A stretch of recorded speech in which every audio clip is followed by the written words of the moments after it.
Hey, Eric, I just got home. It doesn't look like you're here. Did you go out somewhere? Oh, I'm out having pizza with my mom. This restaurant's the bomb. This is some of the best diddly-darn doggone pizza I've ever had. Hang on, what? You went to eat just the two of you? Duh. You working? What are we supposed to do? Just sit around twiddling our thumbs till you get off? It would have been too late if we sat around waiting at home for you.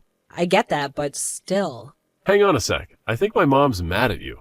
What? Why did I do something wrong? You crashed into another car while you were out driving last week, didn't you? The repair cost came to almost $1,000. I just told her all about it. She almost spat her wine out all over the table. She flipped out and called you a careless moron. I didn't crash into anyone. The guy crashed into me because he was on his phone while he was driving. No way. I bet you weren't paying attention. I can't risk letting you drive the car again after this. You're dangerous. I'm sorry. You always were a scatterbrain. I lost count of how many cups and plates you've smashed. It's like breaking stuff is a hobby of yours. I really don't think I break as much stuff as you're saying I do. I always tell my mom about your careless episodes. Every time, without fail, she lets out the biggest sigh and says, "Wow, she did it again?" She told me earlier she wishes I married a woman who didn't have two left feet. Why'd you gotta go be so clumsy, babe? I'd really appreciate it if you didn't badmouth me to your mom. Every time we meet, she preaches to me about something or other. You need to pay more attention to this, or you need to stop doing that. It's so tiresome. So? A little instruction never did anyone any harm. In fact, I think it could be just what you need. Instead of complaining, you should see it as an opportunity to focus your energies on learning something new. My mom's been around a lot longer than you, and she knows a thing or two about the world. But I could tell she hates me and thinks I'm a failure as a wife.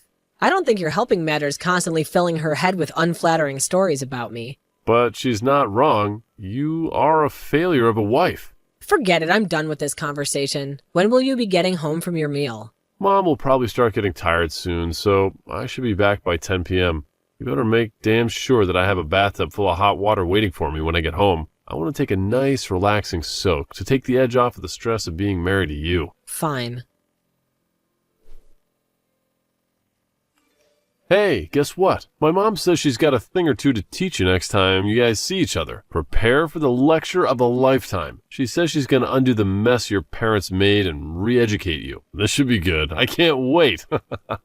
Wow, Eric, can you not act like all of this is a joke? Your mother's constant preaching is driving me crazy.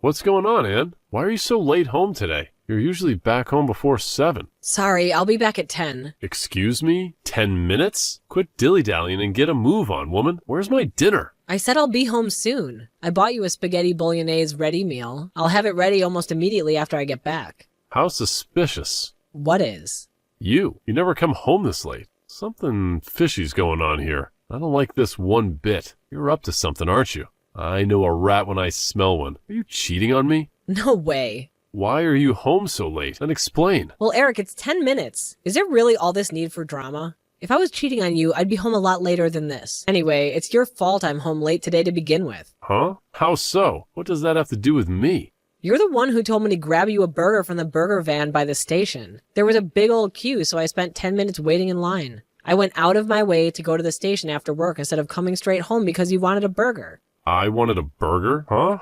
Did I? The only reason I went is because you said you couldn't stop thinking about big juicy hamburgers. Don't you think accusing me of cheating when I'm going out of my way to do something for you is a little horrible? I'm trying to remember. Nope, I never said I wanted no burger. You're lying. I don't have the faintest recollection. Yes, you did. You shut your goddamn lying mouth. Do not blame me for your laziness. I bet you dawdled the entire way home doing dumb woman shit like looking at handbags and shop windows. Eric, are you drunk? You've been drinking, haven't you? I can tell. I can always tell. You're always so forgetful when alcohol's involved. So what if I want to enjoy a frickin' beer after work? That a crime? God, I'm not even drunk at all. I can handle my drink perfectly well. I knew it. There's nothing wrong with having a beer before dinner, you goddamn Puritan. I was bound to want something with you.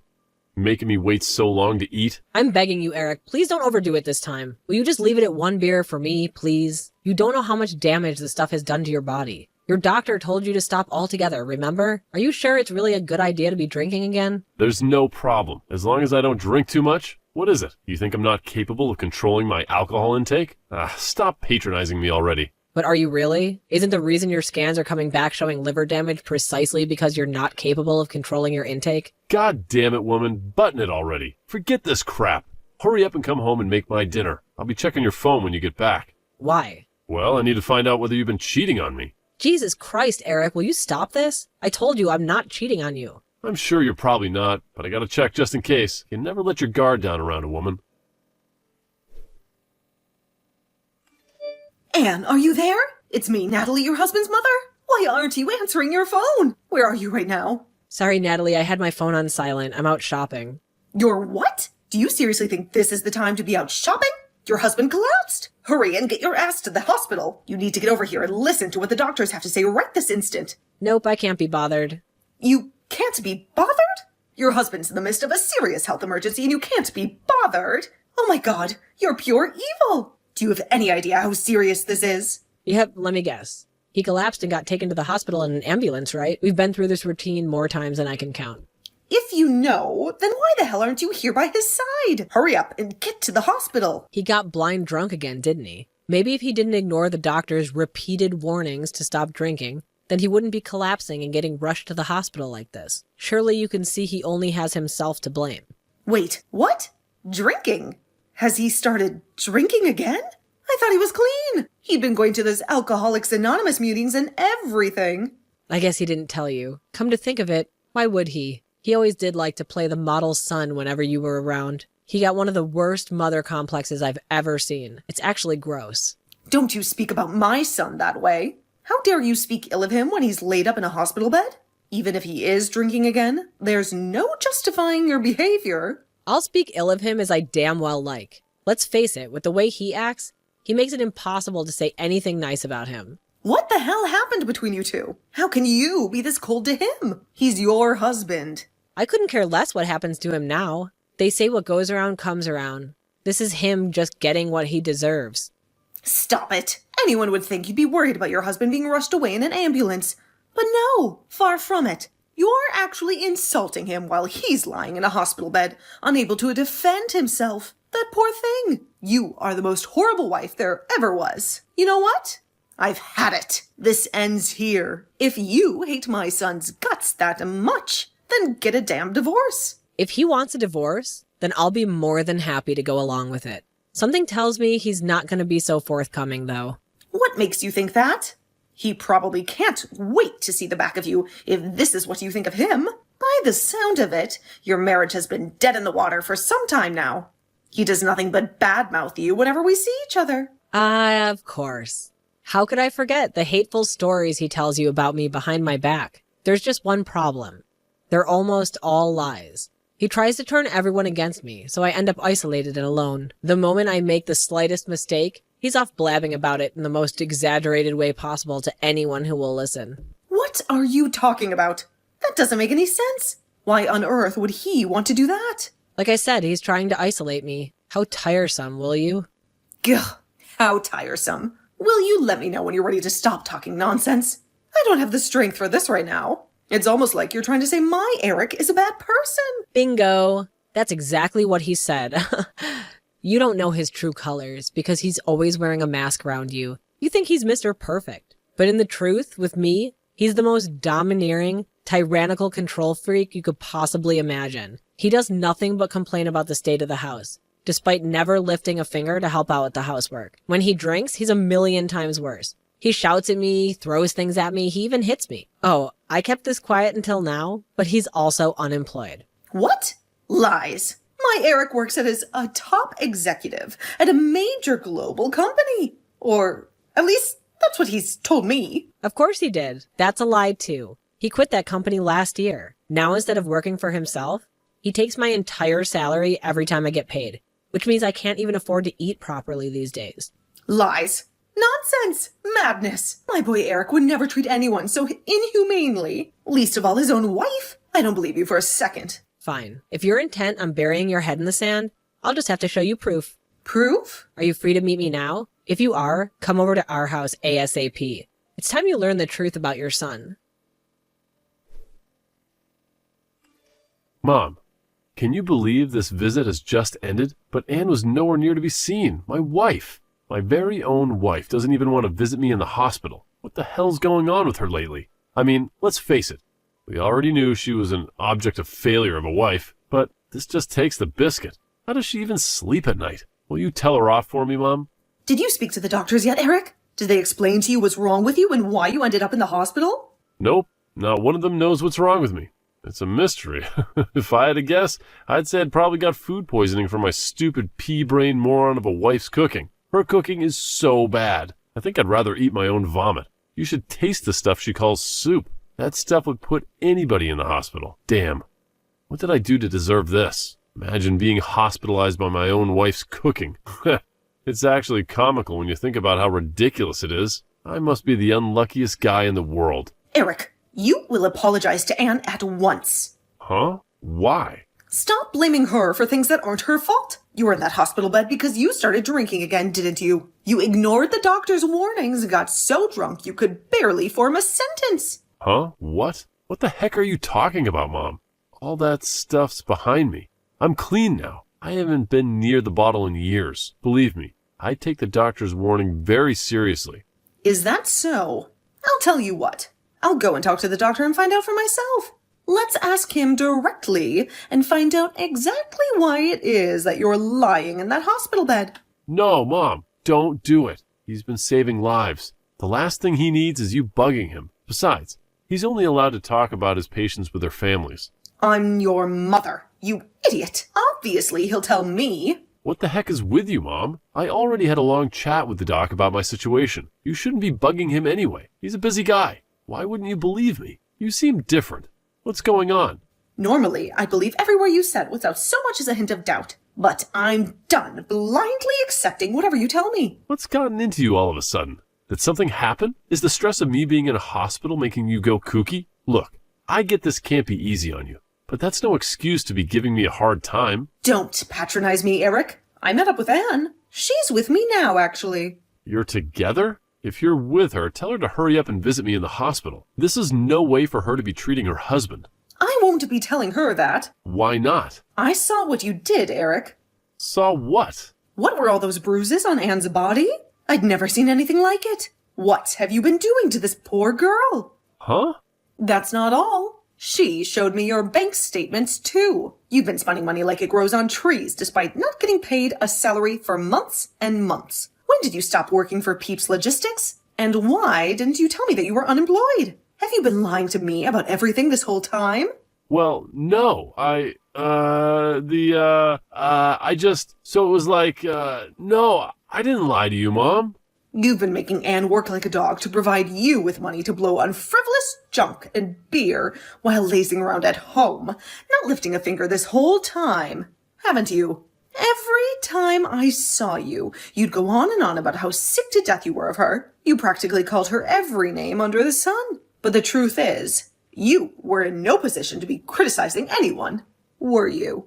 Mom, please, you have to hear me out. First of all, about those bruises on Anne's body, before you go off jumping to these crazy conclusions, there's a perfectly reasonable explanation as to how she got them. You see, she's always been really clumsy. She has this stupid habit of bumping into things around the house. You know, desks, doors, cupboards, drawers, that kind of thing. Surely I don't need to tell you how careless she can be. Remember all those stories I told you about her doing dumb stuff? She has bruises all over her body, Eric. Even on her back. You can't seriously be telling me she got these from bumping into a table. These aren't from bumping into things. I couldn't stop crying when she showed me what you'd done to her. Chill out, Mom. It's fine. Dry your tears. There ain't nothing to cry about. Anne wants out, and you're going to go along with a divorce without so much as a complaint. Do you hear me, boy? Do you understand what the implications would be if you refused to give her what she wants? You wouldn't have a leg to stand on if she took you to court over domestic violence. You wouldn't even be able to afford the compensation because you don't have a job. You're going to do the right thing and accept the divorce before it comes to that. Jeez, Mom. Where the heck is this all coming from all of a sudden? I'm not divorcing Anne. She's my wife. Yes, you are, Eric. If you had any sense about you, you'd do exactly what Mom is telling you to do. I can't tell you how excited I am about getting away from you and never looking back. Thankfully, I was able to get out of the house without worrying about upsetting you and facing more of your beatings because you're in the hospital. Anne, is that you? Your mom's helping me get my things together as we speak. Forget all the crap about court and compensation. I don't have the energy for it. Just sign the divorce papers and let's be done with it. We ain't getting no heckin' divorce. Stop being so selfish, damn it. My mind's made up and my will is firm. I'm leaving. I never want to see your face again for as long as I live. What brought on this all of a sudden, babe? Did I do something to upset you? I thought it was weird when you didn't visit me at the hospital, but now this?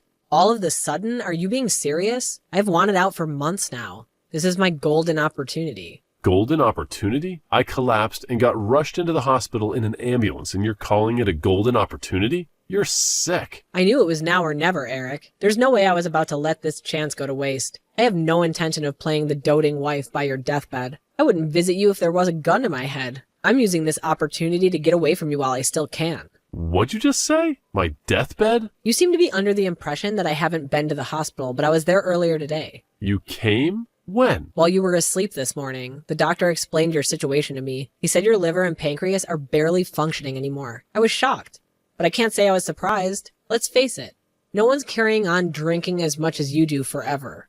Right? I wanted to talk to you about this when you visited, but you never came. You know about the future. I have no intention of being a part of your life. As your health deteriorates while you fight your self-inflicted illness, nor do I have the obligation to look after you. I'm sick of being your doormat and punching bag, and it ends now. Anne, no, please wait. You're my wife, baby. We're married. It's times like this when we have to be there to support each other more than ever. Wow, you're something else. You can't seriously say that you thought I'd stand by your side after everything you did to me. The only reason I didn't do this months ago is because I felt trapped and afraid. You treated me like less than dirt on your shoe. You made me feel worthless. I wanted to kill myself, Eric. What do you think, I'm suddenly gonna fall apart and start playing the loyal wife just because you found out that you don't have much time left? I never meant to hurt you, baby. What? Even though you hit me and abuse me on a daily basis? How could you want to do anything other than hurt me? Not only that, but you went back out of your way to spread vicious lies about me behind my back to practically everyone we knew. In a way, I think the emotional abuse actually hurt worse than the beatings. What even was I to you? Some tool to take your frustrations out on? I love you, baby. The only reason I told everyone all those things about you is because I wanted to keep you all to myself. I thought that if I could isolate you from your friends and family, I could make you so completely and utterly dependent on me that you'd never be able to leave me, and I can have you all to myself forever. What? It was just my own special way of showing my feelings for you. I did it because I love you, Anne. You have some serious psychological issues. If you're gonna come up with excuses, at least come up with some more convincing bullshit than that. You disgust me. It's true what the doctors say. I might not have long left, but I at least want to spend what little time I have left on this earth with you, babe. Will you stay by my side until the end? Absolutely not. I wouldn't stay by your side if you paid me $1 million. In fact, I won't be wasting another second of my life with you. If you're gonna kick the bucket, I hope you feel nothing but crushing loneliness and regret over what you did to me in your final moments. I'm so sorry I couldn't bring myself to be honest with you all this time. Truth is, I've always struggled to be honest when I've strong feelings for someone. I was mean to all my exes too. It kind of became like this bad habit I brought with me into adulthood. I'm not perfect, Anne, I know that. I'm sorry I was horrible to you. You never deserved any of it, babe. I'm sorry for how much I hurt you. Oh look, there goes the responsibility. Dodging again. This is one of the reasons I find you so disgusting. I might let you off the hook if you were a 5-year-old child. But listening to a fully grown man use communication problems as an excuse to try and justify a vicious campaign of physical and emotional abuse makes me shudder. If you want someone to be there for you when you kick the bucket, I suggest you ask your mom. I'll be forgetting all about you and getting started on building my new life. How am I supposed to fight this illness without you here by my side? Where am I supposed to find strength without my sugar dumpling cheering me from the sidelines? I'm not your sugar dumpling anymore, Eric. I haven't been for a long time. Judging on how panicked you are, I'm guessing you don't have long left at all. What are we talking about? Weeks? Days? I guess at least that means you won't be a burden on your mom for very long. Let's face it, no one wants to visit you, do they? And do you really mean it? Are you really going to abandon me? You're really going to abandon me while I'm terminally ill? You're welcome to hate me. But believe me, you couldn't possibly hate me more than I already hate you. How about you spend your final moments bad-mouthing me to your mom, just like the good old days? Maybe that'll take your mind off of things.